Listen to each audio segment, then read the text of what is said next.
सर्वात मोठी बातमी घडामोडी पाहण्यासाठी चॅनेल सबस्क्राईब करा। संतोष धुरी यांनी नुकतच भाजपमध्ये प्रवेश केला।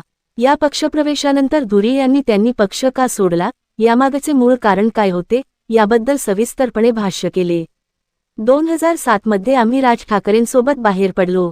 पहिले आम्ही शिवसेनेत होतो, नंतर मनसेत आलो आणि कार्य चालू ठेवलं।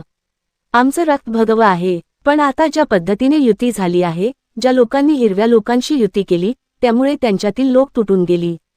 त्यांनी दुसरा पक्ष स्थापन केला, पण अशा लोकांनाच साहेबांनी जवळ केलं। त्या लोकांना जवळ केल्यानंतर त्यांनी पक्षाचा पूर्ण ताबा घेतला आहे। आमचा पक्ष साहेबांनी त्यांना सरेंडर केला आहे, असा आरोप संतोष धुरी यांनी केला। यावेळी संतोष धुरी यांनी जागावाटपात मनसेला दुय्यम वागणूक मिळाल्याचा दावा केला आहे। आम्हाला ज्या सीट दिल्यात, दिसायला आकडा 52 आहे, पण त्यातील 7 ते 8 जागा येतील की नाही ही शंका आहे। आम्हाला ज्या सीट हव्या होत्या त्या दिल्या नाहीत। माहीम, दादर, वरळी, शिवडी, भांडूप जिथे मराठी माणसाचा टक्का जास्त आहे, तिकडे आम्ही 2 सीट मागितल्या होत्या, पण त्यांनी आम्हाला 1 सीटवर बोळवण केली, असे संतोष धुरी म्हणाले। आम्हाला या चर्चेत सहभागी केलं नाही। मला सीट नाही दिली याचा मला राग नाही। संदीप देशपांडे यांना कोणत्याही चर्चेत सहभागी केलं नाही।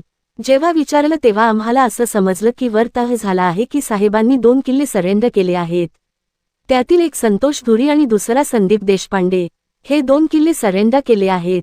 हे सर्व वांद्र्यावरून सांगण्यात आलं, असा गंभीर आरोप संतोष धुरींनी केला।